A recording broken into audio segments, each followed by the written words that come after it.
when you, Mahesh, Sania were doing so well for Indian tennis, after that, now Indian team seems to be struggling. What is your reading of the Indian tennis, today? Shuman, in the mid 80s, when I first started playing professional tennis, the opportunities for the tennis players were not that great. We had some great players in the Amritraj brothers, in Ramesh Krishnan, Ramanathan Krishnan, and Naresh Kumar are some of my favorite Indian tennis players. I am so grateful to Uncle Naresh Kumar for giving me the opportunity as a 15-year-old to play for the country. And that was way back on the 2nd of February, 1990.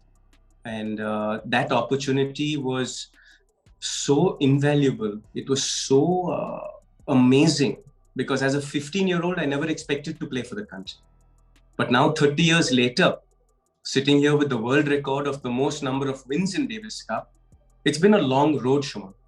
And over the last 30 years, I played my small role in paving the path for the youth of today, having won 18 Grand Slams. And I think between Sania, Mahesh, and myself, we've won over, I think, 35 Grand Slams. Yes. And that's a lot. I think between us, we've won several Asian Games medals. Yes, I would love to see another Indian come and win an Olympic medal in tennis. And I think that there's a lot of hard work that goes into that. I think that there's a lot of perseverance and dedication that goes into that, because tennis is a very lonely sport. Tennis is a sport where, whether it's singles or doubles, the competition on the global map of tennis is just humongous. So that dedication and those long hours are really needed by the youngsters to really try and sustain themselves at the higher echelons of the game. We have not had a player in the top 10 in the world in singles, either in the women's game or the men's game. And I think that target is something that would be really valuable to go after. First of all, I feel like over the last 3 decades, the opportunities for sport in India have grown a lot. Thanks to IPL, thanks to BCCI, thanks to us tennis players, thanks to the hockey players, ISL has come around now. You see so many leagues, Shumanda, that have started up, whether it's the Kabaddi League, the Badminton League, the tennis leagues, the cricket league, the IPL, is the shining example where sport is a great vehicle to earn a living. Before, everyone wanted to be a Leander or a Dhoni or a Sachin. Nowadays, you look at even athletes who unfortunately get injured or athletes who unfortunately don't make the playing 11. They also have a phenomenal career ahead of them in coaching, in sports marketing, in sports management, in sports business, in physiotherapy, in sports medicine, in sports sciences, and I could keep going on. My family and I ourselves, where my father and I are 2-generation Olympic champions, but my father also is one of the best sports medicine doctors on the planet. So with his vast knowledge of sports education and sports medicine, as well as our Olympic medals in the family, we are looking to create a ecosystem in sport where the youth of our country can earn a living and keep enhancing themselves in the field of sport. I think the Olympic movement is really grown tremendously. And in that, in the last Tokyo Olympics in 2021, it was the best showing for India, where we came back with several medals. My favorite was Neeraj Chopra when he came back with the gold. That too in a sport like javelin, which is not even a mainstream sport in India, goes to show how much talent we have in our country, that if we nurture that talent, recognize it, and give them the opportunity, both infrastructure, sponsorship, diet, food, health, quality of life, and the right opportunity in coaching as well as lifestyle, in India, we can produce some great champions. So I think cross sport, we have a great wealth of talent, and I think we can focus on that too. Okay. So what is that you would like to see players like Sumit Nagar, Ram Kumar, and Prajnesh doing in the coming years to get into the top 100 or top 50?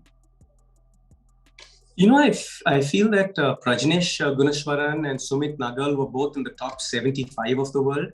And that was a really good performance, getting into the top 100 and into the top 75. But sustainability is the issue. I think we Indian athletes physically and with mental prowess, I think that we can do a lot better with our training regimes and with our coaching in keeping up with the Western players. I think genetically, the Western athlete is far bigger, taller, and thicker in size. And in that, their training systems also, in terms of muscle density, in terms of diet, in terms of rehab to recover as fast from a training session or recover as fast from an injury, which then allows them to work harder in the following days because they recover faster. In their 365 days of 1 year, the Western athlete is getting a much more professional training system. In my conversations with Neeraj Chopra and sharing ideas of training, I got to see how beautifully Neeraj was training in Scandinavia and also bringing his coach here to India. In that, I think that if we create Olympic training centers in India, then the young Sumit Nagars, Ramkumar Ramanathan, Prajnesh Gunaswaran in tennis, or also all the other athletes in cricket or hockey or football or wrestling or kabaddi or shooting or badminton, and I could keep going on and on. But all those athletes could focus on their physical fitness and their mental fitness. I think Indians are very intellectually sharp. I think we beat the Western athletes in intellectual knowledge and in ability to be students and learn fast. But where we need to get better is on physical fitness and especially mental fitness. If we do those two things, I think sports in India and athletes in India will excel much faster. Okay. One final question. 3 changes you'd like to see in Indian tennis as short-term goal. Does it have to be tennis or can it be sport? Tennis. Tennis. Great physical education on how to build muscle naturally, on how to train in sprint endurance and agility. Mental toughness is a big subject, not just in terms of handling pressure, not just in terms of handling match pressure, but also in terms of patience, on how to deal with adversity, on how to deal with expectations, on how to manage one's mental aptitude in doubt versus execution, in staying positive versus listening to the noise. I think the mental aspects of the human brain is the next and the current focus where a lot of emphasis is going. I think that in Indian sport, and that's why I'm hesitating a little bit, because I think this is general for all sports and also for life, is that the mental game is very important to focus on. To be a champion in any sport, to be a champion of life. I think that if we look at the COVID-19 pandemic itself, it focused so much on depression. It focused so much on the mental side of the game. It focused so much on just staying happy. The COVID lockdown and the COVID pandemic, which has affected all our lives in some shape, size, or form. Excuse me, I myself have lost 69 people, close family and friends, let alone my acquaintances whose lives have been affected in so many different ways due to COVID. I think the mental aspect of life is something to really focus on keeping it simple and on being happy day to day. I think that what differentiates champions from the rest of the pack is the mental game.